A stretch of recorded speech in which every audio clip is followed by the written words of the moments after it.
Kukurukukuk! Anta! Magkakabila!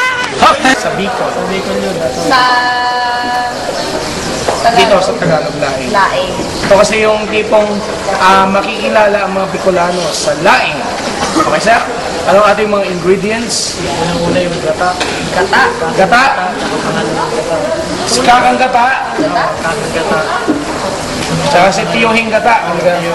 Pangalawang gata. Ito yung first piga, tapos ito yung pangalawang piga. Sibuyas bawang. Sibuyas bawang. Sibuyas bawang. Piling na pa. Ito na naman. Pwede naman. Nabuyo. Ba't di talaga nawawala sa Bicolano? Sa Bicolano. It's either gata o siling labuyo. O sili. Ayun yung mapapagkilanlan ng mga Bicolano. Siyempre, meron tayong para mas malasa yung gulay natin. Meron tayong dilis at kunting taba. Kasi di ba ito yung parang dilis na malambot? Oo. Kasi di ba yung maitim parang matigas yun eh. Dahon ng gabi. Ano ito? Pakain sa kambing? Sa mga Tagalog, masasabing ito yung pakain sa kambing, pakain sa mga rabbit. Pero yung po mga dahon ng gabi na makikita natin sa paligid-ligid natin, pwede po yung gawing laing. Kaya sa mga gilong naming mga tagapanood, ito ay magandang halimbawa na dapat kayo. Ating dilis at ang taba. Haluin na natin siya. Yung dilis na yun ay kahit na anong dilis, basta Pilipino siya. Pwede rin yung tinapa. Eh yung taba kailangan iprito muna or pwedeng Pagka yung sariwa yung karne, Kaya yung April kasi, sadyang itong laing, ito yung isa sa mga favorite ko. Tapos, merong fried chicken sa tabi. Doon ako sa fried chicken. Hindi lahat naman favorite mo eh. Joke lang. Yan, lalagay na. Sili. Hindi siya kailangang i-break or pisain. depende pagka yung halimbawa gustong anghang. Okay.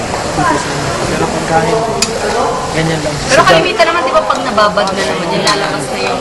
Na dito sa atin, sa mga Tagalog, dito sa mga taga-ibang lugar, ang gabi ay parang tinuturing natin as damo, as dumi sa ating paligid. Pero hindi natin alam na pwede itong maging isang delicacy na natutunan natin sa ating mga kababayang taga Bicol. Yes. May nakikita akong laing na medyo parang lamutat. Hindi yan yun. Pero pag kasi pag sariwa yung sariwa. Sadyang ganyan ang dating. Oo, saka pagka hinahalo na Hinahalo ng hinahalo. Kaya siguro dapat hindi masyadong haluin, tapos ilagay na agad yung anong susunod nating ilalagay. Yung gata. Yung unang gata, ano yung kakang? Yung kakang gata. Kakang gata. Yo. Ilalahat mo yan, Mr. Ilan? Tatantiyahin lang natin ano mas mabuti. Para hindi masyadong lamutak. Tingnan. At ako'y natutuwa at suot ko pa rin ang aking chicken hat. Ano na kayang amoy niyo? Siguro ay amoy chicken. Yan. Yan. Sa pagkalagay ng ating kakang gata, tatakpan na din natin. Tapos pakulo ulit o ano? Mga ilang minuto, sir? Siguro mga 5 minutes lang. 5 minutes, okay. Sarap niya. Put salt and may pepper. Pero okay lang. Ano, people hindi ito sa gusto mo Okay. Mga kaibigan, sa Galaxy Cable Rolling Kusina, mga viewers, hindi raw suggested na lagyan ng pepper, kaya asin lamang, okay?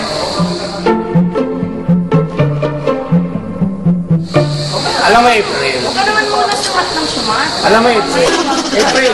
Natamaan ka na sa akin eh. April, hindi pa ako lasing April. Joke lang. Joke pa. Kung matapos may bukayo pa. Bukayo ka naman. Bukayo.